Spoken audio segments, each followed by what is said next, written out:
Bismillah, Assalamualaikum warahmatullahi wabarakatuh. Selamat pagi. Kali ini kembali bersama dengan saya Muhammad Arifin di channel Arifin Mat. Kali ini kita akan membahas materi matematika, yakni tentang turunan. Dan pada kesempatan berbahagia ini, kita akan fokus untuk membahas aplikasi dari turunan itu. Kami mengucapkan terima kasih kepada Anda yang sudah mendukung dan subscribe channel kami. Dan bagi yang belum subscribe, kami persilakan untuk subscribe dan mengaktifkan lonceng notifikasinya agar Anda mendapatkan informasi terupdate dari kami. Baik, aplikasi dari turunan. Untuk turunan yang pertama, ada beberapa kegunaan dari turunan. Di antaranya adalah kita bisa menentukan di mana interval suatu fungsi itu naik dan di mana interval suatu fungsi itu turun. Kemudian juga kita bisa menentukan titik stasionernya. Baik, fungsi naik itu terjadi manakala turunan pertamanya lebih dari 0, sementara fungsi turun itu terjadi manakala turunan pertamanya itu kurang dari 0. Nih. Dan titik stasionernya akan terjadi manakala turunan pertamanya itu sama dengan 0. Contoh, tentukanlah interval di mana fungsi naik, fungsi turun, dan tentukanlah titik stasionernya. Coba kita kerja satu-satu ya. Ya, kita kerja apa? Fungsi naik dulu ya. Oke, baik. Fungsi naik, ya, fungsi akan naik jika turunan pertamanya bagaimana? Baik, lebih dari 0. Maka ini kita turunkan dulu, berarti f aksen x. Apa turunannya? Kalau fungsinya ini, turunannya apa? Bagus. 3x kuadrat kurang 6x tambah, kurang 24 ya. Oke, sip. Lebih dari 0. Nah, kalau kita lihat, ini 3, negatif 6, negatif 24. Ini kan bisa disederhanakan ya, dibagi berapa ini? Bagi 3 atau dikali 1/3 sama. Kalilah 1/3 ini. Berarti hasilnya adalah x kuadrat kurang 2x kurang 8 ya. Oke, lebih dari 0. Selanjutnya, ini difaktorkan. Berarti gimana? X min 4, betul. Kali X plus 2. Kalau dikalikan, hasilnya negatif 8. Kalau dijumlahkan, hasilnya negatif 2. Boleh seperti itu. Atau cari faktor dari negatif 8. Kalau dijumlahkan, negatif 2. Sama. Kan gitu. Min 4 kali 2, negatif 8. Negatif 4 tambah 2, negatif 2. Pas ya. Nah, berarti dari sini kelihatan pembuat 0 fungsinya itu berarti ini x kurang 4 sama dengan 0. Berarti x 4 ya. Oke. Atau ini x tambah 2 sama dengan 0. Berarti x-nya sama dengan negatif 2. Baik, langkah selanjutnya apa yang kita lakukan? Kita buat garis bilangannya. Ya, seperti ini. Ini nilai x-nya ada 2, kita buat 2 di sini kan. Yang kecil di kiri berarti berapa? Negatif 2, benar. Berarti di sini 4, gitu ya. Bulatannya berarti di sini kosong. Di sini juga kosong. Kenapa? Karena tanda pertidaksamaannya ini itu tidak ada sama dengannya, maka bulatannya kosong. Selanjutnya kita gunakan apa? Uji titik ya, boleh. Kita ambil satu titik pada masing-masing interval, terserah yang mana. Ini sini boleh, sini boleh, sini juga boleh. Tapi kita usahakan itu yang paling mudah untuk dihitung. Nah, bilangan yang paling mudah untuk dihitung dan dioperasikan itu adalah x sama dengan 0. Maka kita cari saja x sama dengan 0 itu di mana posisinya. Ini negatif. Ini negatif, positif. 0 berarti ada di sini. Ya, seperti itu. 0 berarti ada di sini posisinya. Nah, 0 ini substitusilah ke sini, pertidaksamaan ini. Ke sini boleh, ke sini juga boleh, ke sini juga boleh, terserah saja. Ya, gitu. Misalnya kita mau substitusi kemari. Maka untuk X sama dengan 0, maka hasilnya nanti apa? 0 kuadrat. Coba satu substitusi kemari ya.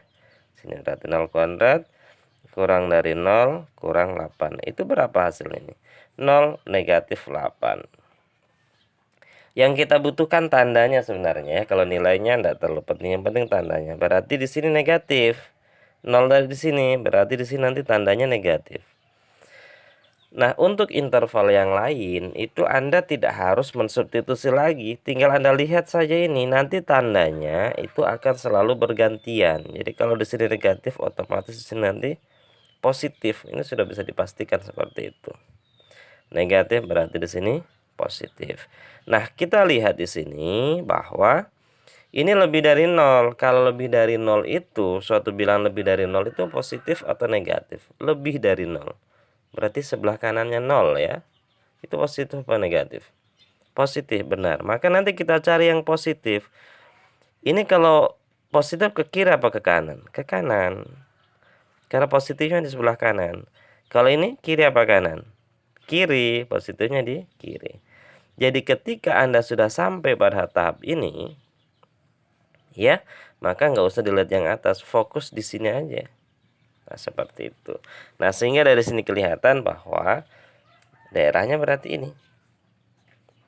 Ya, jadi fungsi naik ya pada interval ini X kurang dari negatif 2. Tidak ada sama dengannya karena bulatannya kosong ya di sini. Tuh, atau kenapa atau? Karena terpisah ini. Ya, yang satu di sini, yang satu di sini kan gitu. Atau X lebih dari 4. Nah, selesai seperti itu. Ini untuk fungsi naik. Kalau untuk fungsi turun gimana? Nah, untuk fungsi turun berarti fungsi akan turun gimana? Jika turunan pertamanya itu kurang dari 0. Prosesnya sama. Ya, prosesnya sama. Cuma yang membedakan nanti kan di ininya saja, di tandanya. Kalau naik dia lebih dari, kalau turun kurang dari gitu. Jadi nanti prosesnya sama. F aksen X-nya gimana? Sampai nanti difaktorkan di sini, saya langsung aja ya. Jadi X kurang 4 kali X tambah 2 kurang dari 0 kan begitu. Selanjutnya gimana? Pembuat 0 fungsi sama. Sampai nanti di sini itu sama juga itu. Berarti ini negatif 2, di sini 4, sama prosesnya. Ya, karena yang membedakan cuma ini tadi lebih dari, yang satu ini kurang dari kan begitu. Titik ujinya sama, semuanya sama. Arah panahnya ke sana. Oh, sorry, maaf. Maaf. Ah, di sini tandanya negatif, di sini positif, di sini positif kan seperti itu. Nah, nanti tinggal kita lihat. Karena di sini kurang dari 0, maka yang kita cari yang positif apa negatif? Yang negatif. Mana yang negatif? Ke kiri apa ke kanan? Nah, ini ke kanan. Kalau dari sini kiri apa kanan? Kiri. Ya kan? Kenapa? Kanan positif. Nah, berarti di mana daerahnya? Nah, ini berarti daerahnya. Seperti itu. Sehingga gimana menuliskan penyelesaiannya? Berarti turun, terus ya. Turun pada interval. Gimana intervalnya? Karena di tengah-tengah, maka nulisnya gini. Nah, tulis gitu aja. Berarti di sini negatif 2, di sini 4. Demikian ya. Ini untuk fungsi naiknya, turunan pertama lebih dari 0, dan turunnya, kalau turunan pertama kurang dari 0. Titik stasionernya gimana? Nah, titik stasionernya itu jika turunan pertama sama dengan 0. Kan tadi kita sudah buat ini. Cukup satu kali jalan lah boleh ini. Mana tadi? Turunan pertama sama dengan 0. Berarti inilah pembuat stasionernya itu. Jadi fungsi stasioner, jadi fungsi akan stasioner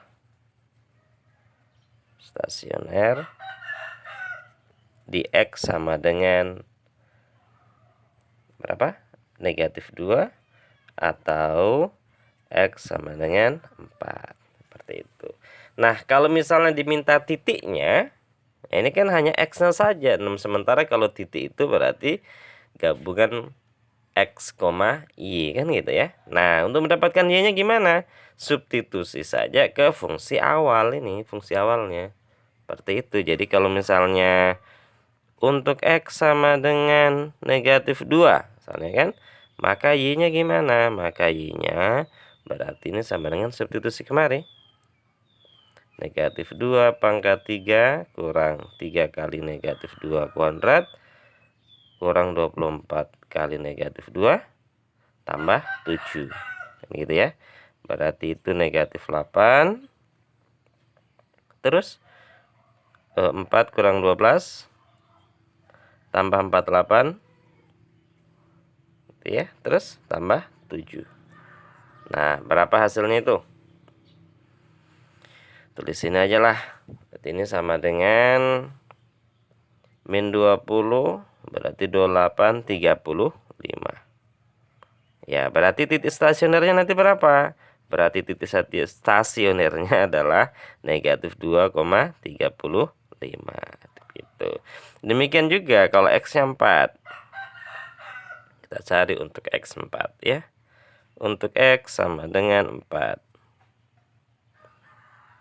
Maka Y-nya itu sama dengan 4 pangkat 3 kurang 3 kali 4 kuadrat.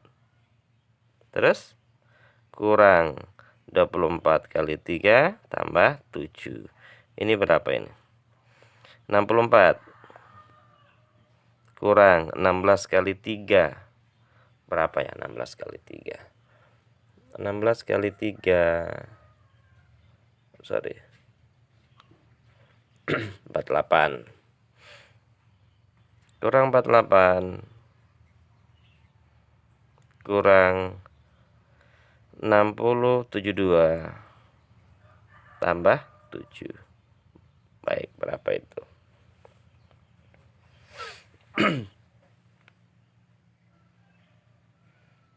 64 tambah 7 berarti 71. Nah, 71 positifnya ya. Negatifnya min 48 min 120. Nah, min 120.